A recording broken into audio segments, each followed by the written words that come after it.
بسم اللہ الرحمن الرحیم۔ شروع اللہ کے نام سے جو بڑا مہربان نہایت رحم کرنے والا ہے۔ پیغمبر اسلام حضرت یعقوب ایوب علیہ السلام۔ قرآن میں متعدد جگہ آپ علیہ السلام کا ذکر آیا ہے۔ سورہ نساء آیت نمبر 63 اور سورہ انعام آیت نمبر 85 میں دوسرے انبیاء کے ناموں کے ساتھ صرف آپ علیہ السلام کا نام ہے، حالات نہیں۔ سورہ انبیاء آیت نمبر 83 تا 84 اور سورہ سعد آیت نمبر 41 تا 44 میں آپ علیہ السلام کا مختصر حال بیان کیا گیا ہے۔ قرآن میں صرف اتنا معلوم ہوتا ہے کہ آپ بہت خوشحال اور مالدار تھے۔ مفسرین نے آپ علیہ السلام کی تفصیلی حالات لکھے ہیں جو تھوڑے سے اضافے کے ساتھ تمام تر بائبل سے ماخوذ ہیں۔ بائبل میں ایک پورا صفحہ سفر ایوب کے نام سے ہے جو قدیم شاعری کا ایک عظیم شاہکار ہے۔ اس کے مطابق آپ علیہ السلام کا نام یوباب تھا اور آپ زرح بن روائل بن عیسو ادوم بن اسحاق کے بیٹے تھے۔ اسو ادوم حضرت اسحاق علیہ السلام سے ناراض ہو کر اپنے چچا حضرت اسماعیل علیہ السلام کے پاس چلے گئے تھے، کیونکہ ان کے بھائی یعقوب علیہ السلام نے اپنے باپ سے نبوت حاصل کر لی تھی۔ بائبل نے آپ علیہ السلام کا وطن بصرہ بتایا ہے جو فلسطین کے پاس ایک چھوٹا سا شہر ہے۔ مورخین کا بیان ہے کہ آپ علیہ السلام نے اسماعیل علیہ السلام کی لڑکی سے شادی کی، علاوہ ازیں 2 اور نکاح کیے اور ان سے جو اولاد ہوئی اسے لے کر گوشار کوہ سرات کے دامن میں چلے گئے۔ یہ مقام شمالی مغرب عرب میں واقع ہے۔ کچھ مدت بعد آپ علیہ السلام کے قبیلے نے ایک طاقتور قوم کی شکل اختیار کر لی جس پر 8 بادشاہوں نے حکومت کی۔ حضرت ایوب علیہ السلام دوسرے بادشاہ تھے۔ بائبل میں ان 8 بادشاہوں کے نام درج ہیں۔ بعض مورخین نے آپ علیہ السلام کا زمانہ 1000 کاف میم اور بعض نے 520 کاف میم بتایا ہے۔ بائبل کے مطابق آپ نے 140 سال کی عمر پائی۔ حضرت ایوب علیہ السلام اور قرآن عزیز۔ قرآن عزیز میں حضرت ایوب علیہ السلام کا ذکر 4 صورتوں میں آیا ہے: سورہ نساء، سورہ انعام، سورہ انبیاء اور سورہ سعد۔ سورہ نساء اور سورہ انعام میں تو انبیاء علیہ السلام کی فہرست میں فقط نام مذکور ہے۔ ارشاد باری تعالیٰ ہے اور عیسیٰ اور ایوب اور یونس اور ہارون اور سلیمان۔ ایک دوسری جگہ ارشاد باری تعالیٰ ہے اور اس کی اولاد میں سے داؤد، سلیمان اور ایوب اور یوسف اور موسیٰ اور ہارون علیہ السلام۔ سورہ انبیاء اور سورہ سعد میں مجمل تذکرہ ہے اور صرف یہ بتایا گیا ہے کہ ان پر آزمائش و امتحان کا ایک ایسا وقت آیا اور مصیبتوں اور بلاؤں نے چاروں جانب سے ان کو گھیر لیا، مگر وہ صبر و شکر کے ماسوا حرف شکایت تک زبان پر نہیں لائے اور آخرکار ان کو خدا تعالیٰ نے اپنی رحمت میں ڈھانپ لیا اور مصائب کے بادل دور کر کے ان کو فضل و عطا سے مالا مال کر دیا۔ اس لیے مناسب معلوم ہوتا ہے کہ قرآن عزیز کے بیان کردہ واقعات سے قبل حضرت ایوب علیہ السلام کی شخصیت پر تاریخ کی روشنی میں بحث کر لی جائے تاکہ ہم اس ہستی کا صحیح تعارف کر سکیں جس کے صبر و شکر کی قرآن عزیز نے مداحت کی اور جس زندگی کو مبارک اور اخلاقی بلندی میں ضرب المثل ٹھہرایا۔ خاندان ابن عسکر کے مطابق ایوب علیہ السلام کے والد لوط علیہ السلام کی والدہ لوط علیہ السلام کی بیٹی تھی اور ایوب علیہ السلام کے والد ان لوگوں میں شامل تھے جو ابراہیم علیہ السلام پر ایمان لائے۔ جب حضرت ابراہیم علیہ السلام کو آگ میں ڈالا گیا اور وہ نہیں جلے، پہلی بات تو زیادہ مستند سمجھا جاتا ہے کہ ایوب علیہ السلام کی اولاد میں سے تھے۔ ایوب حضرت ابراہیم علیہ السلام کی اولاد میں سے تھے۔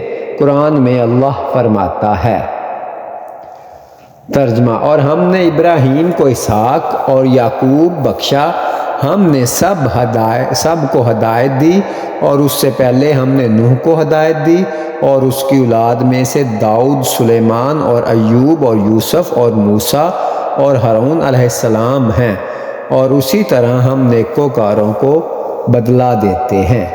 مندرجہ بالا بیان کے تحت وَمِن ذُرِّيَّتِهِ کی ضمیر ابراہیم علیہ السلام کی طرف لوٹتی ہے، نہ کہ نوح علیہ السلام کی طرف، اور سب سے مستند یہی سمجھا جاتا ہے کہ ایوب ایز بن اسحاق کی نسل سے تھے۔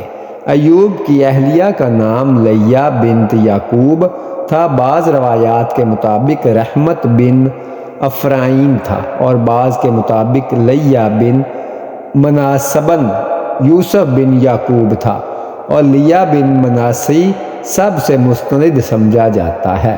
صحب وحی: حضرت ایوب علیہ السلام میں ان انبیاء علیہ السلام میں سے ہیں جن کی طرف وحی بھیجنے کی صراحت اللہ نے اپنے فرمان سے کر لی۔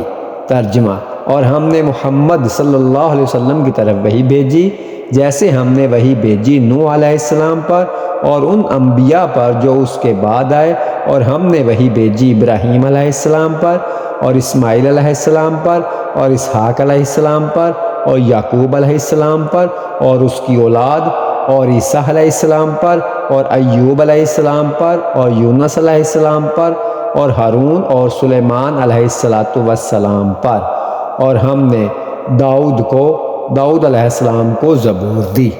حضرت ایوب علیہ السلام کی شخصیت: حضرت ایوب علیہ السلام کی شخصیت سے متعلق تحقیق کے لیے صرف دو ماخذ ہو سکتے ہیں، ایک تورات اور دوسرے وہ اقتباسات جو تاریخ قدیم سے اخذ کر کے مورخین عرب اور مورخین اسلام نے نقل کیے ہیں، اور اگر ان کے ساتھ چند خارجی قرائن کو بھی شامل کر لیا جائے تو اس مسئلہ پر کافی روشنی پڑتی ہے۔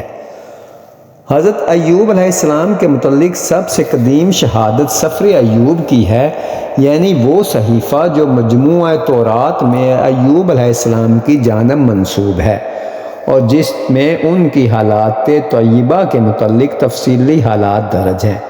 سفر ایوب میں تاریخی حیثیت سے ایوب علیہ السلام کے متعلق دو باتیں بیان کی گئی ہیں، ایک یہ کہ وہ سرزمین اوز کے باشندے تھے۔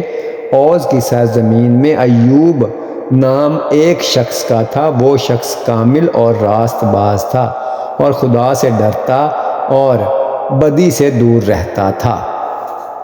اور دوسری بات یہ کہ ان کے مویشی اور چوپایوں پر سبا اور کسدیوں بابیوں نے حملہ کر کے لوٹ لیا تھا۔ اس سے یہ ثابت ہوتا ہے کہ وہ ان دونوں قوموں کے زمانہ عروج کے معاصر تھے۔ یوباب اور ایوب: سفر ایوب کے ان دونوں حوالوں کی وضاحت کے علاوہ ایک اور تاریخی مسئلہ یہ بھی ہے جس میں حضرت ایوب علیہ السلام کے زیر تحقیق مسئلہ میں مدد مل سکتی ہے، وہ یہ کہ تورات اور کتب تاریخ میں ایک نام یوباب آتا ہے، اور محققین کا خیال اس کے متعلق یہ ہے کہ ایوب اور یوباب ایک ہی شخصیت کے دو نام ہیں۔ دراصل عبرانی میں یوباب کو ادب کہا گیا ہے اور یہی ادب عربی میں ایوب ہو گیا، لیکن اس تحقیق کے باوجود ایوب، یوباب اور ادب مختلف زبانوں میں ایک ہی شخصیت کے نام ہیں۔ حضرت ایوب علیہ السلام کی شخصیت سے متعلق مسئلہ پھر بھی حل طلب رہتا ہے اور کچھ تفصیل چاہتا ہے۔ تورات کے بیان کے مطابق یوباب جدا جدا شخصیتوں کا نام ہے، ایک بنی یکتان میں سے ہے اور دوسرا بنی ادوم سے۔ جو یوباب یکتان کی نسل میں سے ہے اس کا زمانہ ابراہیم علیہ السلام سے بھی مقدم ہے، کیونکہ اس کا سلسلہ نسب 5 واسطوں سے حضرت نوح علیہ السلام تک پہنچتا ہے، یعنی یوباب بن یکتان بن ابر بن صلح بن ارفسکد بن سام بن نوح، اور بنی ادوم میں سے وہ بھی ہے، اگرچہ حضرت موسیٰ علیہ السلام سے پہلے ہے، لیکن یباب اول کے زمانے سے اس کا عہد متاخر ہے۔ اس لیے حضرت اسحاق علیہ السلام کے تذکرہ میں یہ ذکر آ چکا ہے کہ ادوم حضرت اسحاق علیہ السلام کے صاحبزادے عیسو کا لقب ہے، اور یہ کہ وہ یعقوب علیہ السلام سے بڑے تھے اور کنعان سے ترک وطن کر کے اپنے چچا حضرت اسماعیل علیہ السلام کے پاس حجاز میں آ گئے تھے، اور ان کی صاحبزادی محلت یا بشامہ یا باسمہ سے شادی کر کے عرب کے اس حصہ سرزمین میں آباد ہو گئے تھے جو شام و فلسطین کے جنوب مغرب میں عرب کی آخری حد ہے، اور جس جگہ کوہ سائر کا سلسلہ طویل سے شام سے جنوب تک چلا ہے، یا یوں کہہ دیجئے کہ وہ مقام جو عمان سے حضر موت تک وسیع ہے۔ ان ایسو ادوم کی نسل میں صدیوں تک حکومت و سلوط کا دور رہا، اور مورخین کے نزدیک ان کے دور حکومت کی ابتدا تقریباً 1700 کاف میم بتائی جاتی ہے۔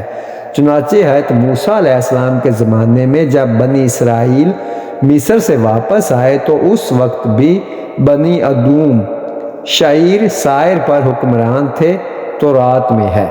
تب موسیٰ نے قادس سے ادوم کے بادشاہ کو ایلچی کے ہاتھوں یوں کہلا بھیجا کہ تیرے بھائی اسرائیل نے کہا ہے کہ وہ سب تکلیفیں جو ہم پر آن پڑی ہیں تو جانتا ہے، اور بنی اسرائیل کی ساری جماعتیں قادس سے روانہ ہو کر کوہ ہور پر آئیں، اور خداوند نے کوہ ہور پر جو ادوم کی سرحد سے ملا تھا موسیٰ اور ہارون کو کہا۔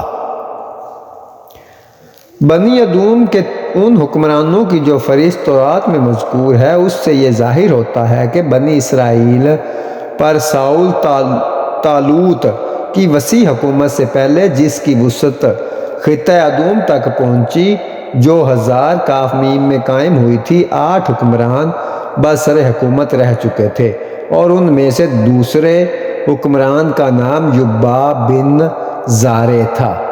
اس حد پر پہنچ کر اب یہ سوال پیدا ہوتا ہے کہ حضرت ایوب علیہ السلام اور یباب دونوں نام ایک ہی شخصیت کے ہیں، تو ان دونوں میں سے کس یباب کے متعلق یہ کہا جا سکتا ہے کہ اس کے جواب میں مورخین کی دو رائے ہیں۔ مولانا آزاد فرماتے ہیں کہ یہ بنی یقطان کی نسل سے اور عرب آریہ میں سے ہیں، اور اس لیے حضرت ایوب علیہ السلام یا حضرت ابراہیم علیہ السلام کے معاصر ہیں، اور یا کم از کم حضرت اسحاق کو یعقوب علیہ السلام کے معاصر ہیں۔ فرماتے ہیں اولاً محققین تورات میں سے اکثر اس طرف گئے کہ ایوب علیہ السلام عرب تھے، عرب میں ظاہر ہوئے تھے، اور سفر ایوب اصطلاحاً قدیم عربی میں لکھی گئی تھی۔ حضرت موسیٰ علیہ السلام نے اسے قدیم عربی سے عبرانی میں منتقل کیا۔ سفر ایوب میں ہے کہ وہ عوض کے ملک میں رہتے تھے، اور آگے چل کر تصریح کی ہے کہ ان کے مویشی پر شیبہ سبا کے لوگوں نے اور کسدیوں بابلیوں نے حملہ کیا تھا۔ ان دونوں تصریحوں سے بھی اس کی تصدیق ہو جاتی ہے کہ کیونکہ کتاب پیدائش اور تواریخ اول میں اوز کو ارم بن سام بن نوح کا بیٹا کہا ہے، اور ارامی بلا اتفاق عرابہ کے ابتدائی جماعتوں میں سے ہیں۔ ارم مؤخر ابن عسکر رحمۃ اللہ علیہ کا رجحان بھی اسی جانب معلوم ہوتا ہے کہ وہ ایوب علیہ السلام کو قریب بعید ابراہیمی مانتے ہیں، اور کہتے ہیں کہ حضرت لوط علیہ السلام کے معاصر اور دین ابراہیمی کے پیرو تھے، اور نجار مصری اس سے بھی آگے بڑھ کر یہ دعویٰ کرتے ہیں کہ حضرت ایوب علیہ السلام کا زمانہ حضرت ابراہیم علیہ السلام سے 100 سال پہلے تھا۔ ان دونوں کے برعکس مولانا سید سلیمان فرماتے ہیں کہ ایوب علیہ السلام بنی ادوم میں سے ہیں، اور ان کا زمانہ 1000 کاف میم اور 700 کاف میم کے درمیان ہے۔ چنانچہ عرض قرآن میں ہے یہ مسئلہ ہے کہ ایوب علیہ السلام ایک ادومی عرب تھے، خود سفر ایوب سے ثابت ہے۔ اوز کی سرزمین ایک مرد سہل راست گو خدا سے ڈرنے والے اور بدی سے دور تھا۔ اوز تورات میں 2 آدمیوں کا نام ہے، ایک تو نہایت قدیم اوز بن ارم بن سام بن نوح اور دوسرا اوز بن وسیان بن عیسو بن اسحاق بن ابراہیم۔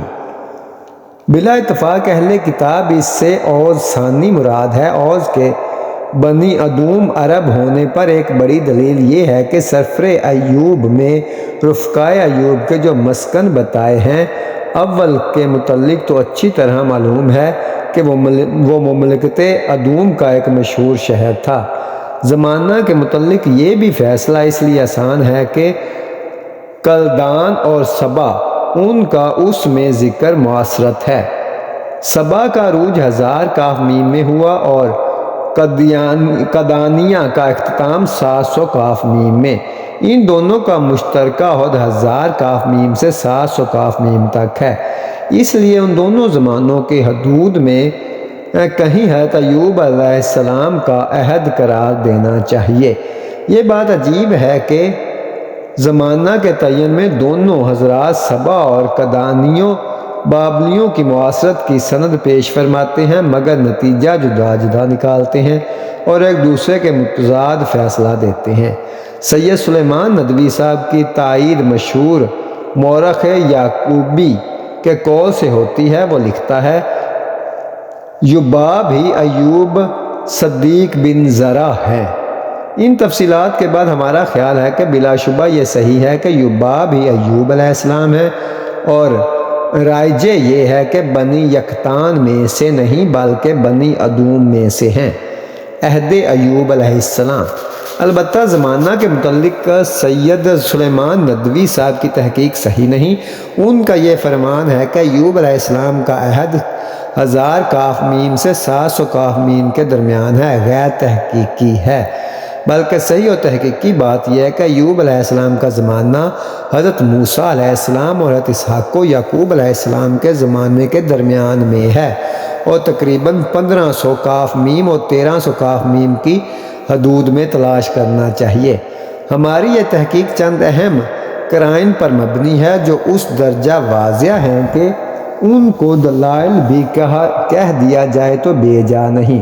پہلا قرینہ یہ ہے کہ بلا اتفاق محققین تورات کے نزدیک صحیفہ ایوب علیہ السلام حضرت موسیٰ علیہ السلام کے قبل کا زمانہ ہے، اور حضرت موسیٰ علیہ السلام اس قدیم عربی و عبرانی میں منتقل کیا، اور یہ کہ مجموعہ تورات میں سب سے قدیم صحیفہ سفر ایوب ہے۔ شجرہ نسب، جن مورخین نے ایوب علیہ السلام کو بنی ادوم میں سے بنایا ہے، وہ بھی ادوم عیسو یا ایس اور ان کے درمیان 2 واسطوں سے زیادہ بیان نہیں کرتے، یعنی ایوب بن زارع بن موس۔ دہی مورخین حضرت ایوب علیہ السلام کا سلسلہ نسب بیان کرتے ہوئے جب مادری سلسلہ پر آتے ہیں تو لوط علیہ السلام کی صاحبزادی سے لے کر صاحبزادگان تک حضرت یوسف علیہ السلام کی صاحبزادیوں کے ذکر کے نیچے نہیں اترتے۔ مثلا ابن عسکر کہتے ہیں کہ وہ بنت لوط علیہ السلام کے صاحبزادے ہیں، اور قاضی بیازدی نقل کرتے ہیں کہ وہ لیا بن یعقوب علیہ السلام یا ماخیر بن میشا بن یوسف علیہ السلام یا رحمت بن افرائیم بن یوسف علیہ السلام کے صاحبزادے ہیں۔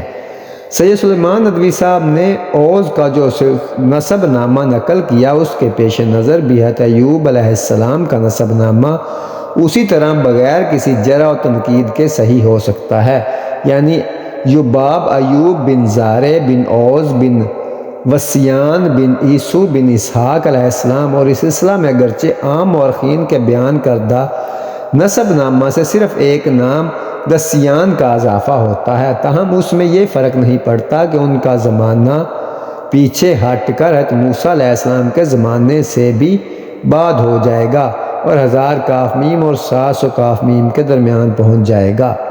مستورہ بالا قرائن یا دلائل میں سے پہلا قرینہ بہت مضبوط اور تاریخی حیثیت رکھتا ہے، اس لیے محققین تورات نے تاریخی روشنی میں ہی یہ متفقہ فیصلہ کیا ہے کہ سفر ایوب حضرت موسیٰ علیہ السلام کے عہد سے قبل زمانے کا ہے، اور اس لیے یہ قرینہ نہیں بلکہ زبردست دلیل ہے۔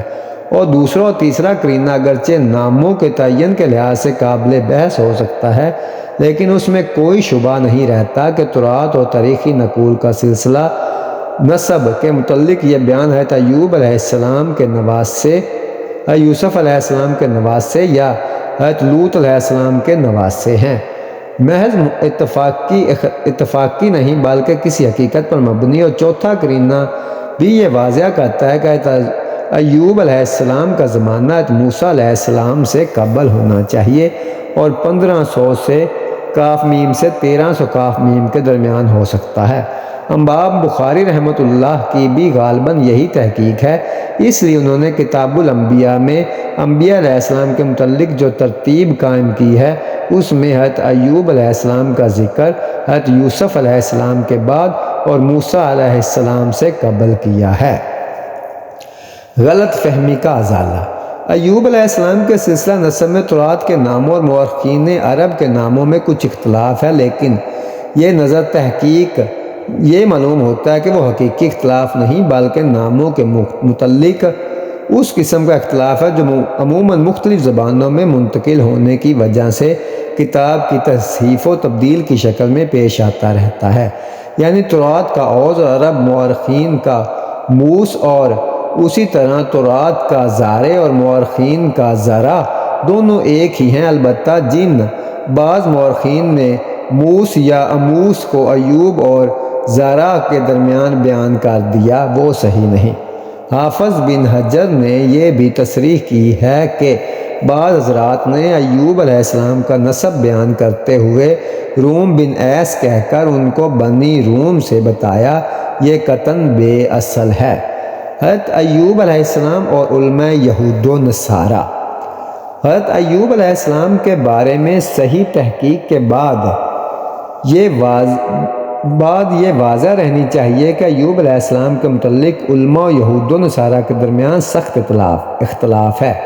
ان میں سے بعض تو یہ کہتے ہیں کہ یہ فرضی نام ہے اور ایوب کسی شخصیت کا نام نہیں، مثلاً ربی، ممانی، دیزر، مکائلس، سمرستان اس سے قائل ہیں اور کہتے ہیں کہ اس شخصیت سے متعلق جس قدر واقعات منسوب ہیں سب باطل اور فرضی ہیں۔ گویا ان کے نزدیک سفر ایوب اگرچہ تاریخی اعتبار سے قدیم صحیفہ ہے مگر فرضی ہے، اور کانٹ اور انٹل وغیرہ کہتے ہیں کہ ایوب علیہ السلام ایک حقیقی شخصیت کا نام ہے اور اس سے منسوب صحیفہ کو فرضی اور باطل کہنا خود باطل ہے۔ مگر شخصیت تسلیم کرنے کے باوجود پھر تعین زمانے کے متعلق ان کے درمیان سخت اختلاف ہے اور مورخین عرب کے درمیان بھی اختلاف ہے جو نقشہ ذیل سے معلوم ہو سکتا ہے۔ غرض حضرت ایوب علیہ السلام کی شخصیت کو جب تاریخ کی روشنی میں زیر بحث لایا جاتا ہے تو یقینی طور پر حسب ذیل نتائج ظاہر ہوتے ہیں۔ حضرت ایوب علیہ السلام عرب ہیں اور تمام اقوال بھی ان کے عرب ہونے پر سب کا اتفاق ہے۔ مجموعہ تراث میں بھی صحیفہ ایوب قدیم صحیفہ اور عبرانی میں عربی سے نقل ہو کر آیا ہے۔ حضرت ایوب علیہ السلام بنی ادوم میں سے ہیں، ان کا عہد حضرت یعقوب علیہ السلام اور حضرت موسیٰ علیہ السلام کا درمیانی عہد ہے۔ قرآن عزیز اور واقعہ ایوب علیہ السلام۔ حضرت ایوب علیہ السلام سے متعلق مستورہ بالا حقائق روشن ہو جانے کے بعد اب اس مختصر اور مجمل واقعہ کو پیش نظر رکھنا چاہیے جو سورہ انبیاء اور سورہ سعد میں مرکوز ہے۔ ارشاد باری تعالیٰ ہے، اور یعقوب کا معاملہ بھی یاد کرو جب اس نے اپنے پروردگار کو پکارا تھا، میں دکھ میں پڑ گیا ہوں اور خدایا تجھ سے بڑھ کر رحم کرنے والا کوئی نہیں، پس ہم نے اس کی دعا کو قبول کیا اور اس کا دکھ دور کر دیا اور اس کو اس کا کنبہ اس کی مثل اس کے ساتھ اپنی رحمت سے اور اپنے عبادت گزار بندوں کی نصیحت کے لیے عطا کر دیا۔ دوسری جگہ ارشاد خداوندی ہے، اور یاد کر ہمارے بندے ایوب کے معاملے کو جب اس نے اپنے پروردگار کو پکارا تھا کہ مجھ کو شیطان نے عذاب و تکلیف کے ساتھ ہاتھ لگایا ہے، تب ہم نے اس سے کہا اپنے پاؤں سے ٹھوکر مار، اس نے ایسا کیا اور چشمہ زمین سے ابل پڑا، اور ہم نے کہا یہ ہے نہانے کی جگہ، ٹھنڈی اور پینے کی، اور ہم نے اس کو اس کے اہل و عیال عطا کیے، اور ان کی مانند اور زیادہ اپنی مہربانی سے، اور یادگار بننے کے لیے عقل مندوں کے لیے، اور اپنے ہاتھوں میں سکینوں کا مٹھا لیے اور اس سے مارا، اور اپنی قسم میں جھوٹا نہ ہو۔ بے شک ہم اس کو صبر کرنے والا پایا، اور وہ اچھا بندہ ہے، بلا شبہ وہ خدا کی جانب بہت رجوع کرنے والا تھا۔ ان آیات میں ایوب علیہ السلام کے واقعے کو اگرچہ بہت ہی مختصر اور سادہ طرز میں بیان کیا گیا ہے، لیکن بلاغت و معنی کے لحاظ سے واقعات کے جس قدر بھی صحیح اور اہم اجزاء تھے، ان کو ایسے عاجز کے ساتھ ادا کیا گیا ہے کہ سفر ایوب کے ضخیم اور طویل صحیفہ میں بھی وہ بات نظر نہیں آتی۔ ایک پاک اور مقدس انسان ہے جو خدا تعالیٰ کے یا انبیاء اور رسل کی جماعت میں شامل ہے، اس کا نام ایوب ہے۔ وہ دولت و ثروت اور کثرت اہل و عیال کے لحاظ سے بھی بہت خوش بخت اور فیروز مند تھا، مگر یکا یک امتحان و آزمائش میں آ گیا، اور متاع و مال، اہل و عیال اور جسم و جان سب کو مصیبت نے آ گھیرا۔ مال و منال برباد ہوا، اہل و عیال ہلاک ہوئے، اور جسم و جان کو سخت روگ لگ گیا۔ تب بھی ان کے منہ سے نہ شکوہ نکلا اور نہ شکایت، بلکہ صبر و شکر کے ساتھ خدا تعالیٰ کی جانب میں صرف عرض حال کر دیا۔ پاس ادب کا یہ عالم یہ نہیں کہا تو نے مصیبت میں ڈال دیا، کیونکہ اس کو علم ہے کہ تکلیف و عذاب گو خدا ہی کی مخلوق ہیں، مگر شیطانی اسباب پر ظہور پذیر ہوتے ہیں۔ اس لیے یہ کہا کہ شیطان نے مجھ کو تکلیف و عذاب کے ساتھ چھو دیا۔ پھر عرض حال کے لیے نہایت عجیب و لطیف اور بلیغ و پہرا یہ بیان اختیار کیا کہ خدایا مجھ کو مصیبت نے آ گھیرا، اور تو مہربانوں میں سب سے بڑا مہربان ہے۔ اور جب اس نے پکارا تو خدا نے سنا اور قبول کیا۔ جو مال و متاع برباد ہوا، جو اہل و عیال ہلاک ہوئے، اور خدا نے اس سے چند در چند اور زیادہ اس کو بخش دیے، اور صحت و تندرستی کے لیے چشمہ جاری کر دیا کہ غسل کر کے چنگا ہو جا۔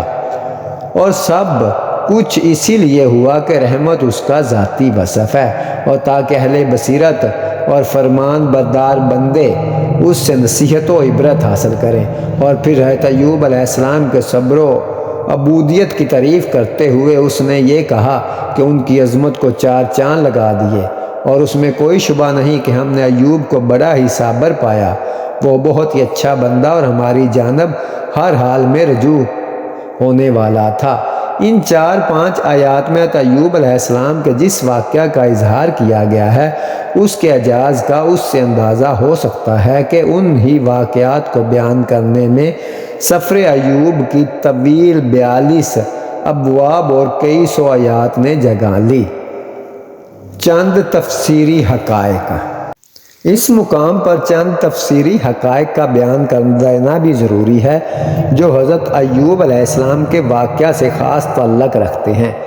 اسرائیلی روایات میں حضرت ایوب علیہ السلام کے مرض کے متعلق مبالغہ آمیز روایات درج ہیں، اور ان میں ایسے امراض کا انتباس کیا گیا ہے جو باعث نفرت سمجھے جاتے، اور جن کی وجہ سے مریض انسان سے بچنا ضروری سمجھا جاتا تھا، مثلا جازم یا پھوڑے پھنسیوں کا اس حد تک پہنچ جانا کہ بدن گل سڑ جائے اور بدبو سے نفرت ہونے لگے۔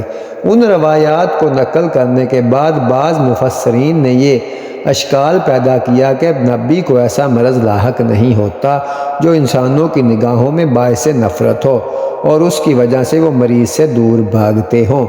اس لیے یہ نبوت کے مقصد تبلیغ و ارشاد کے منافی ہے، اور رشد و ہدایت کے لیے رکاوٹ کا باعث۔ اور پھر اس کے دو جواب دیے کہ ایک یہ کہ شاید حضرت ایوب علیہ السلام کو یہ مرض نبوت سے پہلے لاحق ہو، اور مصیبت و آزمائش پر صبر و شاکر کے بعد جب ان کو شفا عطا ہوئی تب منصب نبوت سے سرفراز کیا گیا ہو۔ اور دوسرا جواب یہ ہے کہ اسرائیلی روایات غیر مستند اور مبالغہ آمیز ہیں۔ قرآن عزیز اور احادیث رسول صلی اللہ علیہ وسلم میں اس کے متعلق کوئی تفصیل موجود نہیں، لہٰذا نہ اشکال پیدا ہوتا ہے اور نہ اس کے جواب کی ضرورت باقی رہتی ہے۔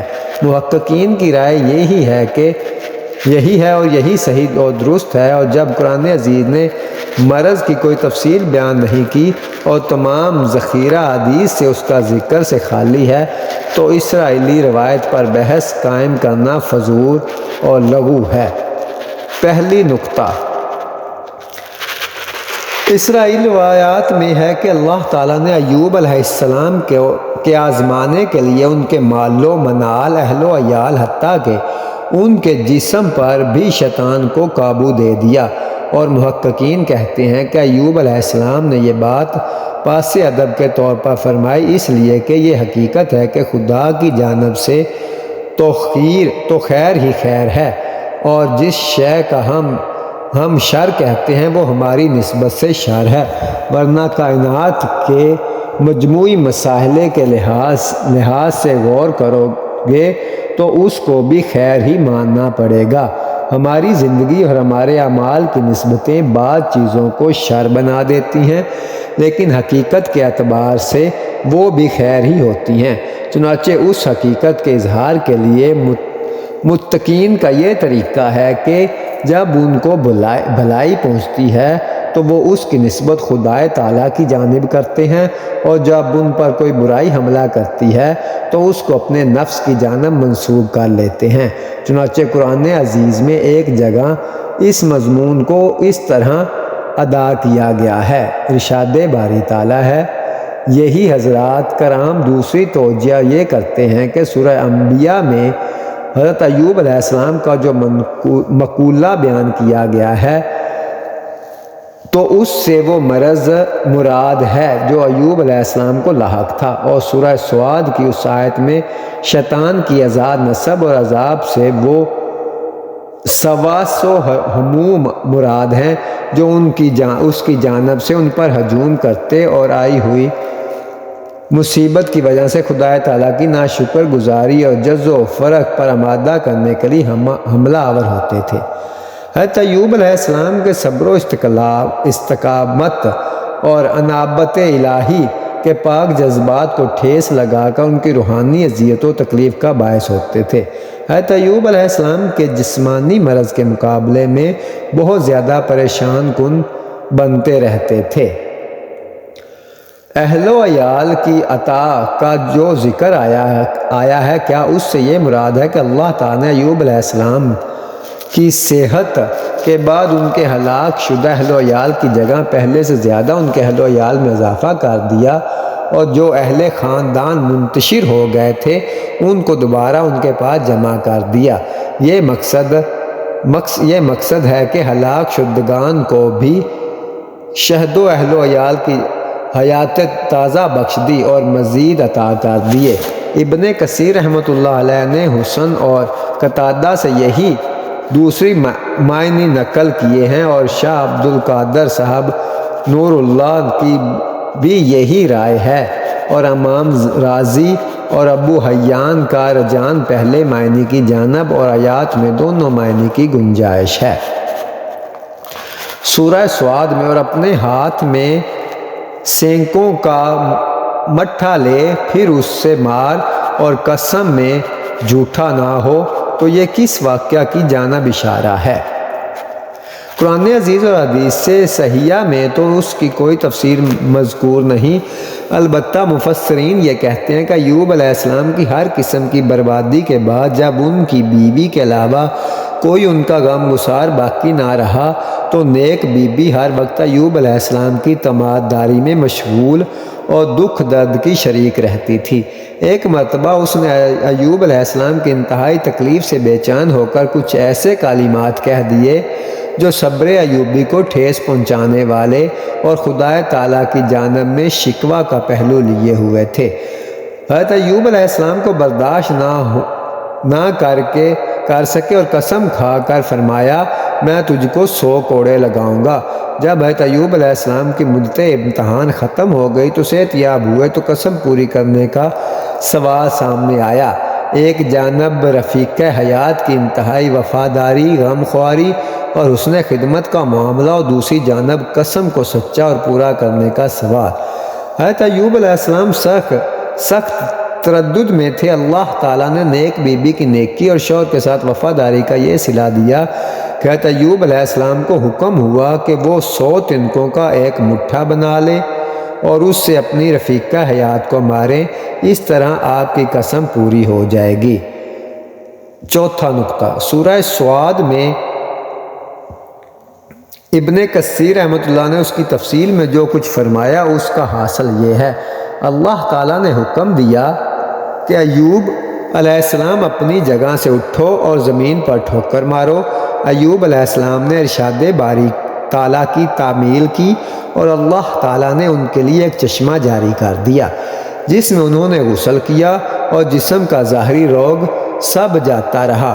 اس کے بعد انہوں نے پھر ٹھوکر ماری اور دوسرا چشمہ ابل پڑا تو انہوں نے اس کا پانی پیا اور اس سے جسم کے باطنی حصہ میں مرض کا جو اثر تھا اس کا بھی کلا کما ہو گیا اور اس طرح وہ چنگے ہو کر شکر خدا بجا لائے۔ حافظ بن حجر نے بالواسطہ ابن جرح قتادہ سے بھی اسی قول کی نقل کی ہے۔ شفا یابی، اللہ تعالیٰ نے ایوب علیہ السلام پر ایک وحی نازل فرمائی تھی جس کے بعد وہ شفا یاب ہو گئے۔ ارشاد باری تعالیٰ ہے، اپنا پاؤں زمین پر مار، یہ ٹھنڈا چشمہ نہانے اور پینے کو ہے۔ اور ایوب علیہ السلام شفا کے پانی میں نہانے کے بعد شفا یاب ہو گئے تھے۔ جب ان کی بیوی آئیں تو ان کو دیکھ کر پہچان نہ پائیں۔ ابن کثیر کے مطابق جب ان کی بیوی دیر سے پہنچی تو دیکھنے لگ گئی۔ اتنے میں ایوب علیہ السلام کی طرف آئے۔ جب اللہ نے ان کی بیماری ختم کر دی تھی وہ بہت خوبصورت حالت میں تھے۔ بیوی آپ کو دیکھ کر پہچان نہ سکی اور کہنے لگی، کیا تو نے اللہ کے نبی کو دیکھا جو اس جگہ بیماری کی حالت میں موجود تھے؟ اللہ کی قسم میں نے کوئی نہیں دیکھا جو آپ کی مشابہ ہو۔ جب وہ صحیح اور تندرست تھے انہوں نے جواب دیا، میں وہی ہوں۔ ابن جریر طبری کے مطابق ایوب علیہ السلام کے 2 کھلیان تھے، ایک گندم کا، ایک جو اللہ نے 2 بادل بھیجے، ایک بادل گندم کے کھلیان پر آیا اور اس نے سونا برسایا یہاں تک کہ لباب بھر گیا، اور دوسرے نے جو کھلیان پر چاندی برسائی یہاں تک کہ لباب بھر گیا۔ ابن ابو حاتم نے اپنی سند کے ساتھ بیان کیا کہ اللہ تعالیٰ آپ کو جنت کا لباس پہنایا۔ ایوب علیہ السلام ایک طرف ہو کر بیٹھ گئے۔ آپ علیہ السلام کی بیوی آئی اور آپ علیہ السلام کو پہچان نہ سکی اور کہنے لگی، اے اللہ کے بندے، اس جگہ ایک مریض تھا، وہ کہاں گیا؟ شاید اسے کتے لے گئے یا بھیڑیے کھا گئے۔ وہ کچھ دیر بات کرتی رہی تو آپ علیہ السلام نے فرمایا، میں ہی ایوب ہوں۔ تو کہنے لگی، اے اللہ کے بندے، میرے ساتھ مذاق کر رہا ہے؟ آپ علیہ السلام نے فرمایا، تجھ پر افسوس ہے، میں ہی ایوب ہوں۔ اللہ نے مجھے شفا عطا فرمائی اور میرا جسم درست کر دیا۔ ابو ہریرہ رضی اللہ تعالیٰ عنہ فرماتے ہیں کہ محمد صلی اللہ علیہ وسلم نے فرمایا، جب اللہ پاک نے حضرت ایوب علیہ السلام کو تندرستی دی تو ان پر سونے کی ٹڈیوں کی بارش برسائی۔ آپ علیہ السلام اپنے ہاتھ سے ان کو لے کر کپڑوں پر ڈالنے لگے۔ آپ کو کہا گیا کہ کیا تو سیر نہیں ہوا؟ آپ علیہ السلام نے بارگاہ الہی میں عرض کی، یا اللہ، تیری رحمت سے کون سیر ہو سکتا ہے؟ چشمہ ایک طرف تھا یا 2؟ اس بحث میں قطعاً نظر اللہ تعالیٰ نے ایوب علیہ السلام کے لیے صحت کا جو طریقہ اختیار فرمایا وہ فطرتی طریقہ ہے۔ آج بھی ایسے معدنی چشمے اس نے کائنات انسانی کے فائدے کی خاطر ظاہر کر رکھے ہیں جن میں غسل کرنے اور ان کا پانی پینے سے بہت سے امراض کم ہو جاتے ہیں یا دور ہو جاتے ہیں۔ فرق صرف اس قدر ہے کہ ایسے چشمے کا ظہور حضرت ایوب علیہ السلام کے لیے اعجاز کی صورت میں ہوا اور عام حالات میں اسباب کے متحد ہوا کرتا ہے۔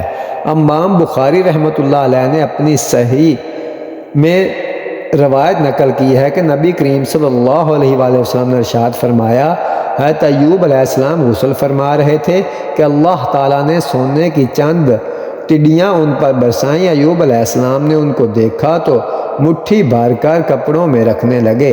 اللہ تعالیٰ نے ایوب علیہ السلام کو پکارا، ایوب کیا ہم نے تم کو یہ سب کچھ دھن دولت دے کر غنی نہیں بنا دیا؟ پھر یہ کیا؟ ایوب علیہ السلام نے عرض کیا، پروردگار یہ صحیح اور درست ہے، مگر تیری نعمتوں اور برکتوں سے کب کوئی بے پرواہ ہو سکتا ہے؟ اس روایت کے شروع کرتے ہوئے حافظ بن حجر تحریر فرماتے ہیں کہ امام بخاری کی اپنی شرط کے مطابق حضرت ایوب علیہ السلام کے واقعہ میں سے متعلق کوئی خبر ثابت نہیں ہو سکی، اس لیے صرف مستورہ بالا روایت ہی پر انہوں نے اکتفا کیا، اس لیے وہ ان کی شرط کے مطابق صحیح ہے۔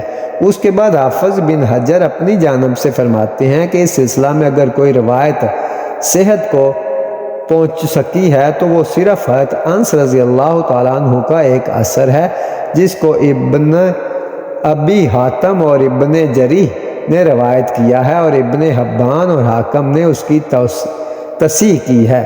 وہ روایت اس طرح ہے، حضرت انس رضی اللہ تعالیٰ عنہ سے روایت ہے کہ حضرت ایوب علیہ السلام 13 سال تک مصائب کے امتحان میں مبتلا رہے، حتیٰ کہ ان کے تمام عزیز و اقارب اور قریب و بعید کے متعارف سب بھی ان سے کنارہ کشی اختیار کر لی۔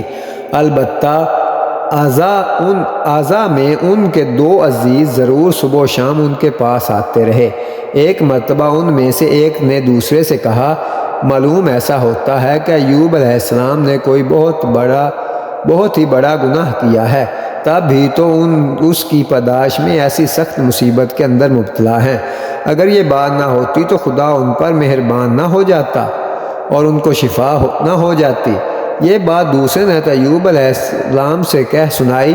حضرت ایوب علیہ السلام یہ سن کر بے چین اور مضطرب ہو گئے اور خدا تعالیٰ کی درگاہ میں سر بسجود ہو کر دعا گو ہوئے۔ اس کے فوراً بعد ہی ایوب علیہ السلام رفع حاجت کے لیے جگہ سے اٹھے تو ان کی بیوی ان کا ہاتھ پکڑ کر لے گئیں۔ جب فارغ ہو گئے اور وہاں سے اعلیٰ حدود ہوئے اور خدا کی وحی نازل ہوئی کہ زمین پر پاؤں سے ٹھوکر مار، اور جب انہوں نے ٹھوکر ماری تو پانی کا چشمہ ابل پڑا اور انہوں نے غسل صحت کیا اور پہلے سے زیادہ صحیح و تندرست نظر آنے لگے۔ یہاں بیوی انتظار کر رہی تھی کہ ایوب علیہ السلام تازگی اور شگافتگی کے ساتھ سامنے نظر آئے۔ وہ قطعاً پہچان نہ سکیں اور ایوب علیہ السلام کے متعلق انہی سے دریافت کرنے لگیں۔ تب آپ علیہ السلام نے فرمایا، میں ہی ایوب ہوں، اور خدا کے فضل و کرم کا واقعہ سنایا۔ روز مرہ کے کھانے کے لیے ایوب علیہ السلام کے پاس ایک گٹھری گہیوں کی اور ایک جو کی تھی۔ اللہ تعالیٰ نے ان کی دولت میں اضافہ کرنے کے لیے گہیوں کو سونے اور چاندی اور جو کو چاندی میں بدل دیا۔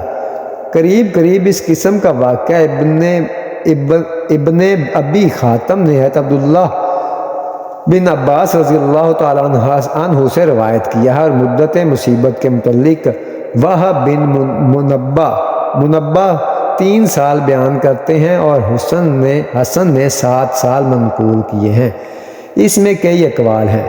وہب بن منبہ کے مطابق مکمل 3 سال، انس بن مالک کے مطابق 7 سال اور کچھ مہینے، اور آپ کو کوڑا کرکٹ میں پھینک دیا گیا اور آپ کے جسم میں بہت سے کیڑے پیدا ہو گئے، یہاں تک کہ اللہ نے ان کی تکلیف کو دور فرمایا۔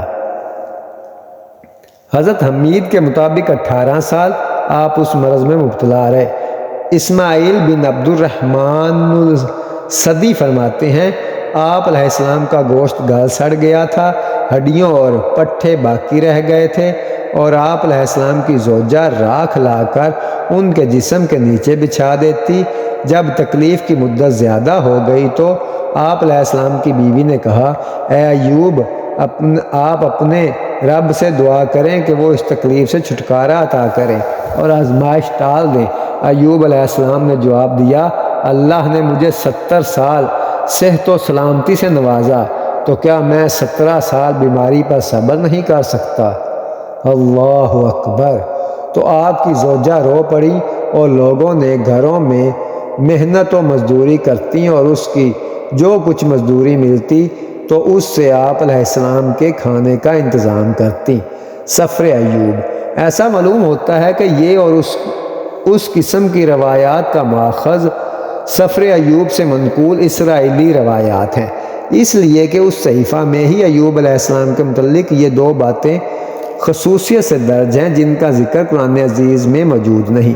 ایک یہ کہ ایوب علیہ السلام کے چند دوستوں نے ان سے کہا تھا کہ تو نے کوئی سخت گناہ کیا ہے تب ہی اس مصیبت میں مبتلا ہو۔ دوسری یہ کہ ایوب علیہ السلام نے اس کو تسلیم نہیں کیا کہ ان سے مناظرہ کیا۔ یہ مناظرہ بہت طویل ہے اور صحیفہ کے اکثر ابواب اسی سے متعلق ہیں، اور جب دونوں دوستوں نے کسی طرح یقین نہ کیا تب بے چین و مضطرب ہو کر ایوب علیہ السلام نے خدا کی درگاہ میں دعا کی اور ان کی صداقت ظاہر کر اور شفا یاب کر دے۔ چنانچہ سفر ایوب میں ہے، تب تمینی الفر نے جواب دیا اور کہا، اگر ہم تجھ سے ایک بات کہیں تو کیا ناراض ہوگا؟ یاد کرنا، یا کیا کوئی بے گناہ ہوتے ہوئے بھی کبھی ہلاک ہوا، اور کہاں صادق مارے گئے؟ تب نماتی صفوہ نے جواب دیا اور کہا، کیا طویل کلام کا جواب نہ دیا جائے؟ اور کیا کوئی شخص اپنی زیادہ گوئی سے بے گناہ ٹھہرے؟ جان رکھ، خدا نے تیری بدکاری کا بہت ہی کم بدلہ لیا ہے۔ کیا تو اپنی تلاشی سے خدا کا بھید پا سکتا ہے؟ حضرت ایوب علیہ السلام نے ان دوستوں کے اس الزام کو تسلیم نہیں کیا اور مناظرے میں ان کو بتلایا کہ میں بے گناہ ہوں اور یہ مصیبت خدا کی جانب سے ایک امتحان ہے اور ہم اس کی حکمتوں کا احاطہ نہیں کر سکتے۔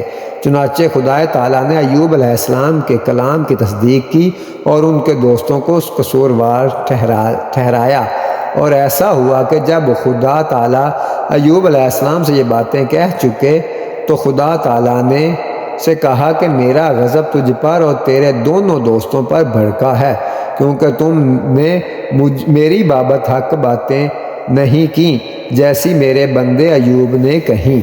سفر ایوب سے حضرت ایوب علیہ السلام کے ان دوستوں کے نام بتلائے گئے، اور محققین تورات کا یہ دعویٰ ہے کہ سفر ایوب قدیم عربی زبان کی غیر غنائی شاعری کا بے نظیر شاہکار ہے، اور یہ دنیا کی قدیم ترین نظم سفر ایوب و تاریخی اعتبار سے صرف رگ و رید اس کا معارضہ ہے، جبکہ اس کی تصنیف کے زمانے سے متعلق وہ مذہب تسلیم کر لیا جائے جو رگ و دید کو 1500 کاف میم یا اس سے بھی پیچھے لے جانا چاہے۔ وفات۔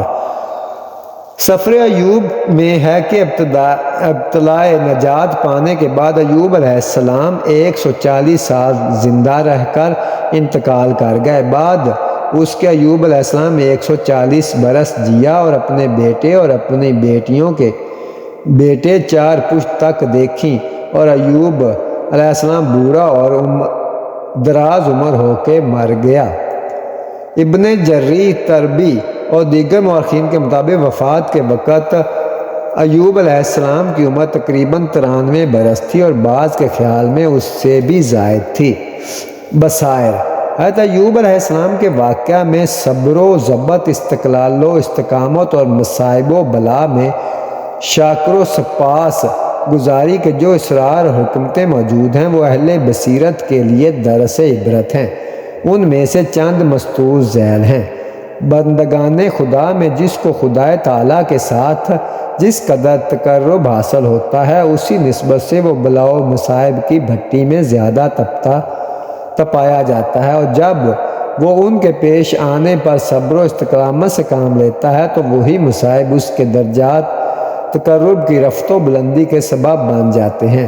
چنانچہ اس مضمون کو نبی کریم صلی اللہ علیہ وآلہ وسلم نے ان الفاظ میں ارشاد فرمایا، مصائب میں سب سے زیادہ سخت امتحان انبیاء علیہ السلام کا ہوتا ہے، اس کے بعد صالح کا نمبر آتا ہے اور پھر حسب مراتب و درجات۔ انسان اپنے دین کے درجات کے مناسب آزمایا جاتا ہے، پس اگر اس کے دین میں پختگی اور مضبوطی ہے تو وہ مصیبت کی آزمائش میں بھی دوسروں سے زیادہ ہوگا۔ وجاہت و عزت، دولت و ثروت اور خوشحالی اور رفاہت کی حالت میں اللہ تعالیٰ کی شکر گزاری اور احسان شناسی کچھ زیادہ مشکل نہیں ہے۔ اگر اونیت و عنایت کار فرما نہیں ہے تو بہت آسان ہے، لیکن مصیبت و بلا، رنجو محن اور اسرت و تنگ حالی میں رضا کا حرف شکایت تک زبان پر نہ لانا اور صبر و استقامت کا ثبوت دینا بہت مشکل اور کٹھن ہے۔ اس لیے جب کوئی خدا کا نیک بندہ اس زبوں حالت میں صبر و استقلال کا دامن ہاتھ سے نہیں چھوڑتا اور صبر و شکر کا مسلسل مظاہرہ کرتا ہے تو پھر اللہ تعالیٰ کی صفت رحمت بھی جوش میں آ جاتی ہے اور ایسے شخص پر اس کے فضل و کرم بارش ہونے لگتی ہے اور غیر متوقع طور پر بے غایت و افضال و کرام سے نوازا جاتا ہے اور دین و دنیا دونوں کی کامرانی کا حقدار بن جاتا ہے۔ چنانچہ حضرت ایوب علیہ السلام کی مثال اس کے لیے روشن ہدایت ہے۔ انسان کو چاہیے کہ کسی حالت میں بھی خدا تعالیٰ کی رحمت سے نا امید نہ ہو، اس لیے کہ قنوطیت کفر کا شیوا ہے اور یہ نہ سمجھے کہ مصیبت و بلا محض گناہوں کی پاداشی ہے ہی میں وجود پذیر ہوتی ہے، بلکہ ایسا بعض اوقات آزمائش اور امتحان بن کر آتی ہے اور صابر و شاکر کے لیے اللہ تعالیٰ کی آغوش رحمت واقع کرتی ہے۔ ایک حدیث قدسی میں ہے کہ اللہ تعالیٰ اپنے بندوں کو مخاطب کر کے ارشاد فرماتا ہے، میں اپنے بندے کے گمان سے قریب ہوں، یعنی بندہ میرے متعلق جس قسم کا گمان اپنے قلب میں رکھتا ہے میں اس کے گمان کو پورا کر دیتا ہوں۔ زن و شوہر کے تعلقات میں وفاداری، استقامت سب سے زیادہ محبوب شے ہے اور اسی لیے ایک حدیث میں شیطانی وسوسوں میں سے سب سے زیادہ کبھی وسوسہ جو شیطان کو بہت ہی پیارا ہے، زن و شوہر کے درمیان بدگمانی اور بغض و عداوت کا بیج بو دینا۔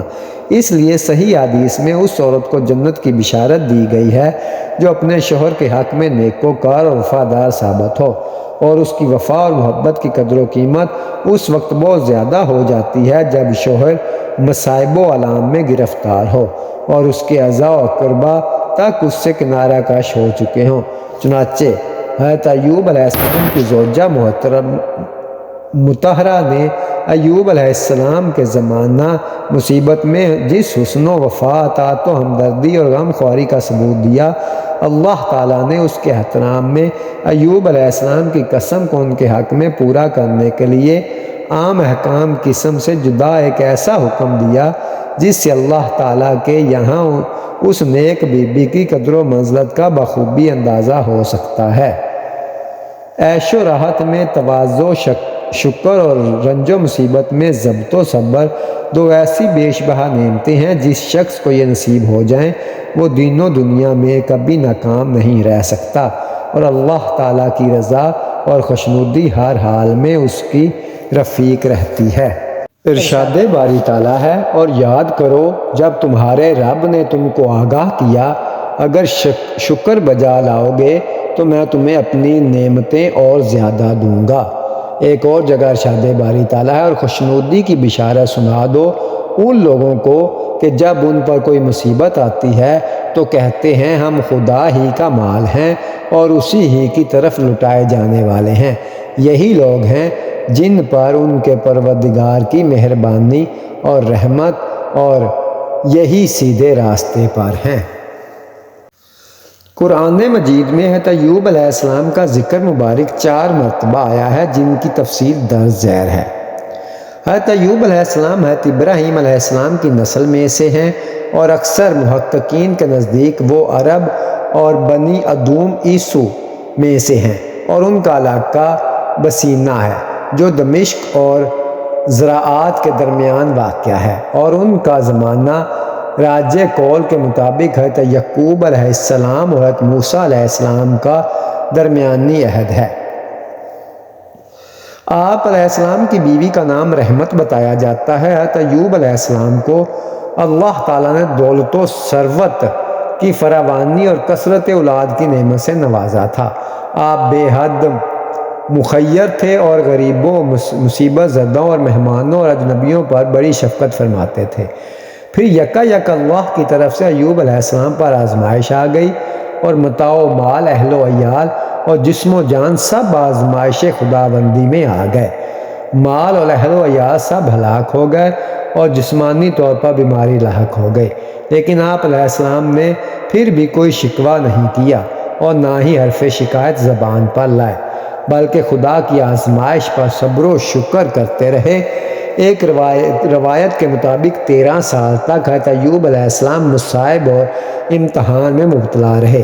پھر اللہ تعالیٰ نے آزمائش سے نجات دی اور جبریل علیہ السلام نے جبریل امین نے آ کر آپ کو بتایا کہ زمین پر پاؤں مارو، اس میں سے چشمہ نکلے گا۔ چنانچہ آپ علیہ السلام نے ایسا ہی کیا۔ پھر اس چشمے میں نہانے سے آپ علیہ السلام کی جسمانی بیماری ختم ہو گئی۔ اس کے بعد اللہ تعالیٰ نے مال و دولت و اہل و عیال دیے اور ان کی برکت بھی دی۔ آزمائش نجات کے بعد حضرت ابو ایوب علیہ السلام 140 سال زندہ رہے۔ پھر آپ علیہ السلام کا انتقال ہوا۔ دمشق کے قریب نووا میں آپ علیہ السلام کا مقبرہ ہے۔ اللہ تعالیٰ سے دعا ہے کہ اللہ تعالیٰ ہم سب کو بھی حضرت ایوب علیہ السلام جیسا صبر و شکر اور عطا فرمائے اور ہمیں اپنی زندگیوں پر اللہ کے احکامات پر اور اللہ کی مصائب اور اللہ کی خوشنودی پر قائم رہنے کی توفیق عطا فرمائے۔ آمین ثم آمین۔ جزاک اللہ خیرہ۔